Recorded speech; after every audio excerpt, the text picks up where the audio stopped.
Doctor صاحب میں چاہوں گا آپ تھوڑی سی بدعت کے بارے میں تشریح اور تھوڑی وضاحت کر دیں، کیونکہ اس کی ڈیفینیشنز جو ہیں وہ بڑی کنفیوژن ہے اس میں، مطلب خاص طور پہ جیسی علاقائی رسمیں یا محفلیں، مطلب کسی بچے نے قرآن ختم کیا اور آمین کے نام پہ یا واٹ ایور کسی بھی نام پہ اگر آپ کر لیتے ہیں گھر میں دعوت، اس میں بشرط کہ کوئی غیر کوئی شرک یا کفری یا کام نہ ہو، تو وہ بھی بدعت میں آتی ہے یا نہیں پرٹیکولرلی ہے؟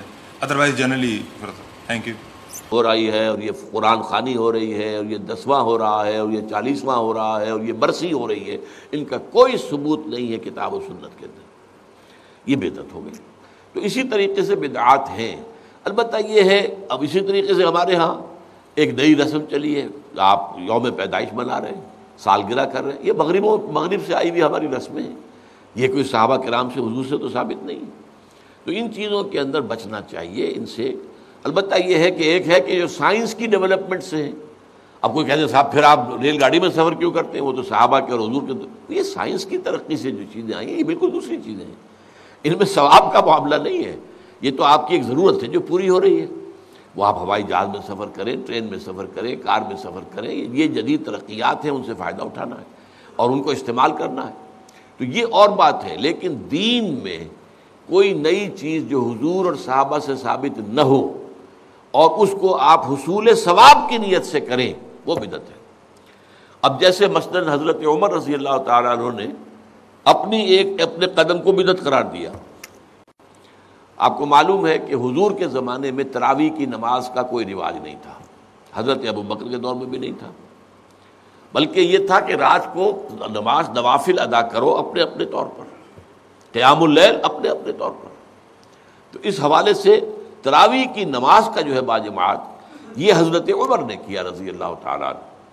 کہ ایک دفعہ آپ آئے اپنے دور خلافت میں مسجد نبوی میں، دیکھا کچھ لوگ ادھر کھڑے ہیں، کچھ ادھر کھڑے ہیں، کچھ ادھر کھڑے ہیں، کچھ ادھر کھڑے ہیں. اب ایک ایک جو حافظ ملا ہوا اس کے پیچھے قرآن سن رہے ہیں، پڑھ رہے ہیں. تو آپ نے کہا کیا یہ اچھا ہو ان سب کو ایک امام کے پیچھے جمع کر دیا جائے.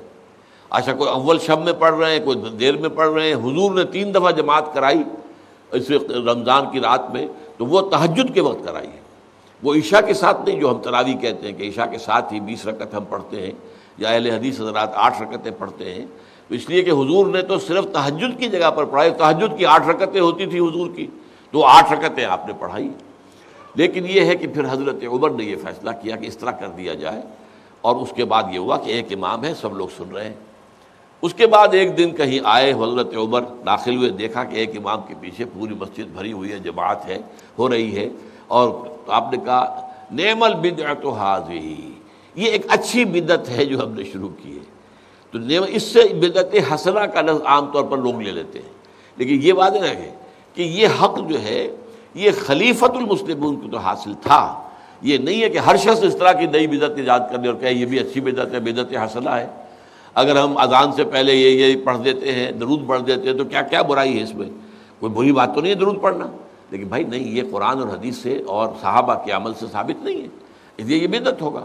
اس لیے جو چیز جو ہے اس طرح کی، لیکن حضرت عمر رضی اللہ تعالیٰ عنہ یا کسی اور خلیفہ راشد کا کوئی فیصلہ ہو اور وہ گویا کہ پرانے طریقے میں کسی چیز کا اضافہ ہو رہا ہو، تو وہ ایک علیحدہ بات ہے. لیکن ان کے بعد کیونکہ اس میں یہ ما انا علیہ و اصحابی، تو اصحاب حضرت عمر اصحاب میں سے ہیں، اور اصحاب ہی نہیں بلکہ آپ جو ہیں خلفائے اربعہ میں سے ہیں، خلیفہ ثانی ہیں. تو اس پہلو سے ان کی بات علیحدہ ہوگی، لیکن کسی اور کو اپنے کسی کام کی شروع کرنے کو بدعت حسنہ قرار دینا یہ درست نہیں ہے. اچھا جی، بہت شکریہ، جزاکم اللہ. سبحانک اللہم